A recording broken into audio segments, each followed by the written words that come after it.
স্ত্রীর প্রতি স্বামীর দায়িত্ব কর্তব্য সম্পর্কে বলুন প্লিজ। নিশ্চয়ই এটা কোনো মহিলা প্রশ্ন করেছেন। কিভাবে বুঝলাম?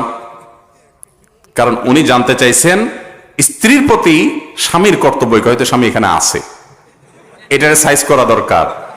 অতএব হুজুর একটু বলেন তাকে যে আমার অধিকারগুলো কি কি, একটু বুঝাই দেন না এটাকে। ভালো, এটা দোষের কিচ্ছু না। মুশকিল হলো যদি এই প্রশ্ন হয়তো বা কোনো পুরুষও দিতে পারেন, এটা আমি ধারণা করছি। এই প্রশ্ন যদি ধরেন একজন পুরুষ লেখেন, তখন উনি লিখবেন স্বামীর প্রতি স্ত্রীর দায়িত্ব কর্তব্য কি হুজুর একটু বলেন। আমরা সবাই অধিকার সচেতন, কর্তব্য সচেতন না। অথচ ইমানদার অধিকার সচেতন হতে পারে, তার চাইতে কর্তব্য সচেতন বেশি হবে। আমার অধিকার আমার স্বামী আদায় করছেন না, আমার অধিকার আমার স্ত্রী আদায় করছেন না, তিনি আল্লাহর কাছে পাপিষ্ঠ হবেন, অপরাধী হবেন। বাট আমার দায়িত্ব হলো আমার কর্তব্যগুলো আমি ঠিক মতো পালন করছি কিনা। কথা বুঝেন নাই? আমার কর্তব্য যদি পালনে আমি ত্রুটি করি, আল্লাহর কাছে আমি ধরা খাবো না। তবে আমারটা আমি ঠিকঠাক মতো আদায় করছি, উনি ত্রুটি করছেন, উনি আল্লাহর কাছে ধরা খাবেন। আমার সাময়িক একটু অসুবিধা হচ্ছে, কিন্তু আমার কোনো লস আখেরাতে হবে না। এটা হলো ইমানদারের থিঙ্কিং এবং চিন্তা ভাবনা। যাই হোক, যেহেতু মানে প্রশ্ন আসছে, যিনিই করেন, মহিলা করুক আর পুরুষ করুক, আমরা সাধারণত হাদিস বলার সময় সবাই যার যার পক্ষের হাদিসটা খুঁজি। আমাকে অনেক স্বামী বলে, হুজুর আপনার অনেক বক্তব্যের লিঙ্ক আমাদের বউরা আমাদেরকে পাঠায় এবং মেনশন করে, বলো দেখো মাইন্ড ইট, শুনো কি বলছে হুজুর। তো আমরা আবার এরকম খুঁজে বেড়ান লাগে যে কোথায় আপনি তাদের সম্পর্কে বলছেন, সেগুলো বাইর করা লাগে। অনেক সময় আমার দৌড় দেয়, হুজুর আপনি এই পক্ষে একটু বেশি বলে ফেলছেন। তো আমি তো এত মাপজব করে বলি না ভাই। এখন খুঁজে খুঁজে মহিলারা তাদের বক্তব্যগুলো আপনারা শোনায়, হাদিস শোনায়। শুনছ নবীজি সাল্লাল্লাহু আলাইহি সাল্লাম আম্মা জানা আয়েশা রাদিয়াল্লাহু আনহাকে খেলা দেখতে নিয়ে গেছেন মসজিদে নববীতে। ইথিওপিয়ান সাহাবীরা খেলা দেখতে গেছে, নবীর মতো মানুষ এত ব্যস্ত গোটা উম্মতের দায়িত্ব নিয়ে আসছে, অথচ স্ত্রী খেলা দেখবে উনি সাথে নিয়ে গেছেন এবং এত সময় খেলা দেখাইছেন যে যতক্ষণ পর্যন্ত আয়েশা রাদিয়াল্লাহু আনহা না বলছেন যে ইয়া রাসূলুল্লাহ আর দেখবো না, ততক্ষণ পর্যন্ত নবীজি বসেছিলেন তাকে খেলা দেখানোর জন্য। তার তো খেলা দেখার মতো টাইম নেই। খেলা দেখা বলতে আপনাদের টেলিভিশনে খেলা দেখা হালাল মনে করিয়েন না আবার, যেখানে ওই নাটক আপনার অ্যাডভার্টাইজ দুনিয়ার জেনা হারাম জিনিস আসে, ওইটা না। এটা লাইভ, সরাসরি মাঠের, সেখানে হারাম কিছু না হয় সরাসরি দেখলেন। তো নবী সাল্লাল্লাহু আলাইহি সাল্লাম তার স্ত্রীকে এত কেয়ার করেছেন, এত যত্ন করেছেন, এত সময় দিয়েছেন। এই হাদিস বর্ণনা করার পর আম্মা জানা আয়েশা রাদিয়াল্লাহু তাআলা বলেছেন, ফাকদুরু কদরাল জারিয়াতিল হাদিসাতি সিন্নি আল হারিসাতি। আল্লাহ হবে, ও দুনিয়ার পুরুষেরা, তোমাদের অল্প বয়স্ক স্ত্রীরা, তরুণী মেয়েরা, তোমাদের স্ত্রী যারা থাকে, এদের ডিমান্ডগুলো, চাহিদাগুলো, তাদের শখগুলোকে তোমরা এইভাবে মূল্যায়ন করবা। এ হাদিস শোনায় বউয়ের স্বামীকে, এ হাদিস শুনো আম্মা জানা আয়েশা, হাদিস শুনো, মাইন্ড ইট, আমার ব্যাপারে একটু কেয়ার টেয়ার করবা। বউয়ে স্বামীর হাদিস না স্বামীরে শোনায়। আবার স্বামী শোনায় কি? স্বামী শোনায় যে নবী সাল্লাল্লাহু আলাইহি সাল্লাম তুমি হাদিস শুনছো, তিনি বলছে আল্লাহর পরে যদি কাউকে সিজদা করা যাইতো তাহলে আমাকে করা লাগতো। আমার পাওয়ার বুঝতেছো? মাইন্ড ইট ভাইরা আমার। অথচ দরকার ছিল ওই প্রথম হাদিসটা স্বামী দেখা, যে আরে নবী সাল্লাল্লাহু আলাইহি সাল্লাম তার স্ত্রীকে এত সময় দিতেন, তাহলে আমি তো আমার স্ত্রীকে এরকম কেয়ার করা উচিত। আল্লাহ কোরআনে বলেছেন ওয়াশিরুহুন্না বিল মারুফ, তোমরা স্ত্রীদের সাথে সংসার করবে, বসবাস করবে, সংসার করবে, একসাথে থাকবে সুন্দরভাবে। ছোট লোকের মতো, ছেসরার মতো গালিগালাজ করা, মুখ খারাপ করা, তাদের সাথে ব্যবহার খারাপ করা, অত্যাচার করা, এগুলা করবে না। সুন্দরভাবে জীবনযাপন করবে। আমাদের নবী করিম সাল্লাল্লাহু আলাইহি সাল্লাম তার স্ত্রী, একাধিক স্ত্রী ছিলেন এবং তাদের মধ্যে টুকটাক মনোমালিন্যও ছিল। কোনো দিন কারো গায়ে টোকা দেন নাই, আঘাত করেন নাই, কটু কথা বলেন নাই, সবর করে গেছেন, সুন্দরভাবে জীবন যাপন করেছেন। এটাই হবে মুসলমানের জন্য আদর্শ। একজন স্বামী সেগুলা তাকাবে যে তার কর্তব্য কি, আর স্ত্রী তাকাবে যে আমার স্বামীকে আল্লাহ তাআলা কত মর্যাদা দিয়েছেন। অতএব তিনি কোনো ক্ষেত্রে ভুল করলেন বা আমার থেকে একটু বুঝ কমই আছে, কিন্তু যেহেতু তিনি স্বামী, তার আনুগত্য এটা আমার জান্নাতে যাওয়ার জন্য পূর্ব শর্ত। নবী আলাইহিস সালাম বলেছেন ইজা সাল্লাতিল মারআতু খামসাহা ওয়া সামাত শাহরাহা ওয়া আতাআত যাওজাহা ওয়া হাফিজাত ফারজাহা। কোন নারী যখন ৫ ওয়াক্ত সালাত আদায় করবে, রমজানে সিয়াম পালন করবে, স্বামীর আনুগত্য করবে আর নিজের ইজ্জত সম্ভ্রমকে হেফাজত করবে, কোন প্রকার হারাম সম্পর্ক কারোর সাথে ফেসবুকে, ইনবক্সে, ইমোতে, হোয়াটসঅ্যাপে, অনলাইনে, অফলাইনে করবে না। এই কাজগুলো যদি কোনো নারী করতে পারে, জান্নাতের যে কোনো দরজা দেশে যেতে পারবে। ভাইয়ের আমার, তাহলে আমাদের মা বোনদের জন্য জান্নাতে যাওয়ার পূর্ব শর্ত হলো স্বামীর আনুগত্য করা। 4 শর্তের এক শর্ত স্বামীর আনুগত্য করা। আমি বলি এটাকে তিতা করল্লার মতো আমল। কিছু আমল আছে এটা করতে মনে চায় না, তিতা করল্লার মতো লাগে, কষ্ট হয়। কিন্তু করতে পারলে উপকার আছে, তিতা করলে উপকার আছে না? এই যে করোনার সময় আমরা শুনলাম যে এটাতে রোগ প্রতিরোধ ক্ষমতা বাড়ে, ইমিউন সিস্টেম স্ট্রং হয়, এই জন্য করলা খাওয়া ধরছে পাবলিক, যে বাঁচা লাগবে। তো ভাইরা আমার, মেয়েদের জন্য স্বামীর আনুগত্য এটা দুনিয়া থেকে উঠে গেছে। অনেক মেয়ে দেখবেন বোরকা পরে, নামাজ পড়ে, কোরআন তেলাওয়াত করে, তাসবিহ পড়ে, সবই ঠিক আছে, স্বামীর কথা মানতে রাজি না। স্বামীর সাথে লড়াই করবে, নানাই ধরবে, তর্ক করবে, বেয়াদবি করবে, এবং ওই যে তথাকথিত নারীবাদ উস্কে দেয় মেয়েদেরকে, না তোমার স্বাধীনতা তোমাকে আদায় করে নিতে হবে, লাগায় দেয়। এরা আছে লাগানির তালে, এরা আছে কিসের তালে? কিছু হইলে বলবে আরে ছেড়ে দাও, নিজের পায়ে নিজে দাও, যা চাকরি করো। এই ভদ্র মহিলা পরের কাহিনীটা তারা আর সামনে আনতে চায় না, অশান্তি করতে চায়, মিলামিশায় তাদেরকে রাখার জন্য চেষ্টা করে না। যাই হোক, অতএব একজন স্বামীর কর্তব্য হলো তার স্ত্রীর প্রতি তার সাথে তাকে ভরণ পোষণ দিবে, তার সকল বৈধ চাহিদাগুলো, বিশেষ করে শারীরিক প্রয়োজন পূরণ করবে, এবং সেই সাথে স্ত্রীর সাথে সুন্দরভাবে বসবাস করতে হবে। আল্লাহ বলেছেন ফামসিকুহুন্না বিমারুফিন বিল মারুফি আও সাররিহুন্না বিল মারুফ, তোমরা স্ত্রীদের সাথে বসবাস করতে হলে সুন্দরভাবে করবা, আর যদি বিচ্ছেদ হতে হয় সেটাও সুন্দরভাবে হতে হবে, অসুন্দর যেন না হয়, সুন্দর আচরণ করতে হবে।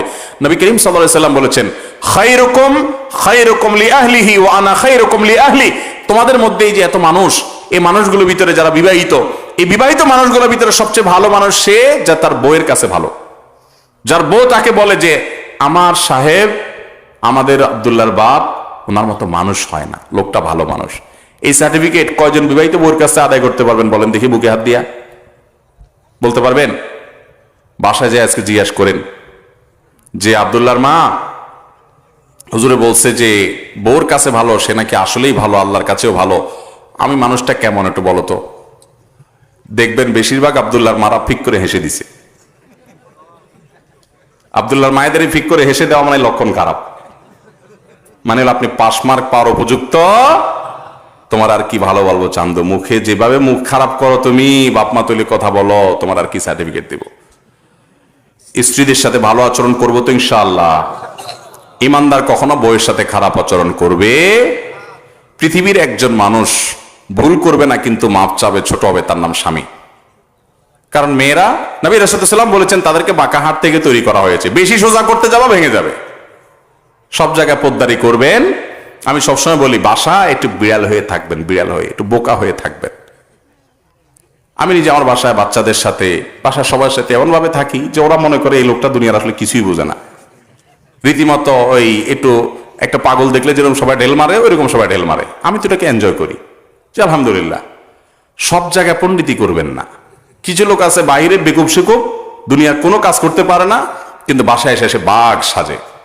ভদ্রলোক বাসায় বিড়াল থাকে, বাহিরে বাঘ থাকে, আর অভদ্র লোক, ছোট লোক, বাহিরে বিড়াল থাকে, বাসায় এসে বাঘ হয়ে যায়। কথা কি বুঝতে পারছেন? অতএব স্ত্রীদের সাথে দুরাচরণ করা বন্ধ করবেন তো ইনশাআল্লাহ, এছাড়া কখনো ভালো মুসলমান হতে পারবেন না।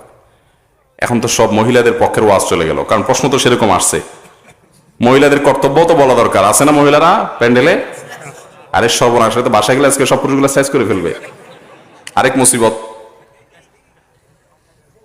বোনরা তাদের হক, তাদের দায়িত্ব, তাদের কর্তব্য তারা পালন করবেন। কোন এক সালাফ বলেছেন, কোন এক সালাফের স্ত্রী বলেছেন, তাবেই বলেছেন যে এখনকার, তিনি তখনকার কথা বলেছেন, এখনকার যুগের নারীদের, মুসলমান নারীদের অধপতন হয়ে গেছে, যে স্বামীদেরকে তারা খুব একটা পাত্তা দেয় না। অথচ আমরা আমাদের স্বামীদেরকে, তিনি বলেছেন তার কথা, যে আমরা আমাদের স্বামীদেরকে, রাজাদেরকে প্রজারা যেরকম সম্মান করে আমরা সেরকম সম্মান করতাম। বোনরা, আপনার স্বামীকে সন্তুষ্ট করা, তাকে সম্মান করা, তাকে বড় করে রাখা, এটা আপনার জান্নাতে যাওয়ার জন্য পূর্ব শর্ত। কষ্ট হলেও, আপনার মানতে অসুবিধা হলেও, লোকটা একটু উল্টাপাল্টা হলেও, আপনি কখনো তার সাথে দুর্ব্যবহার করবেন না, বেয়াদবি করবেন না, মেনে চলবেন। আল্লাহ তাআলা তৌফিক দান করুন। দেখেন, ওই ঘুরে ফিরে আমি ওই কথায় চলে যাই। আমাদের মুরব্বী চাচা যারা আছেন প্যান্ডেলে, একটু কানে কানে জিজ্ঞেস করে দেখেন যে চাচির সাথে আপনার বোঝাপড়া কেমন। বিশ্বাস করেন, শতকরা 99% চাচারা দেখবেন যে দারুণ দরহম মরহম সম্পর্ক, দারুণ দরহম মরহম সম্পর্ক। কারণ তাদের মধ্যে ওই যে পারস্পরিক শ্রদ্ধা বোধ ছিল, ভুল ত্রুটি থাকলেও সেটাকে একটা পর্যায়ে সংশোধন করে নিত। আমি সবসময় বলি দেখেন, ইবতিদায়ে ইশক और इंतहाए इश्क बराबर नहीं होता है। অনেকে দাম্পত্য জীবনে, বেশিরভাগ তরুণরা বিয়ের পরে প্রথম 1-2 মাস 3 মাস খুব মহব্বতে যায়, ইটিস পিটিস মেসেজ আদান প্রদান, বাদাম চানাচুর, আপনার এটা সেটা খাওয়া না খাওয়াই খুব মহব্বত চলে। এরপর আস্তে আস্তে যখন সামনে আগাইতে থাকে একটা বাচ্চা হয়ে যায়, এরপরে আস্তে আস্তে ইউক্রেন রাশিয়া যুদ্ধ বাঁধে। অনেক বেকুব আছে ওখান থেকে সংসার শেষ করে ফেলে। নদীর 2 পাড়ে, নদীর এক পাড়ে দেখবেন যে অনেক ঢেউ, এরপরে আপনি সামনে চলে যাবেন, মাঝখানে অনেক সময় ঝড় পড়লে বড় ঢেউ থাকে, কিন্তু আপনি যদি কোনো রকম সেটাকে অতিক্রম করতে পারেন তাহলে আপনি ওই পাড়ে গিয়ে শান্তি পাবেন। ভাইরা আমার, দাম্পত্য জীবনের একেবারে শুরুতে শুধু মহব্বত আর মহব্বত দেখবেন, মহব্বত ছাড়া কিচ্ছু নেই। এরপরে মাঝখানে যখন যাবেন দেখবেন ঢেউ আর ঢেউ, অশান্তি, এটা নিয়ে গন্ডগোল, ওইটা নিয়ে গন্ডগোল, ফাসাদ, কথা কাটাকাটি, তর্ক বিতর্ক। যদি কষ্ট করে জীবনটা পার করে দিতে পারেন, সবর করতে পারেন, দেখবেন বৃদ্ধ বয়সে আবার দেখবেন আগের মতো মহব্বত উতরাইতেছে। এটাই স্বাভাবিক। বুঝেন নাই কথা?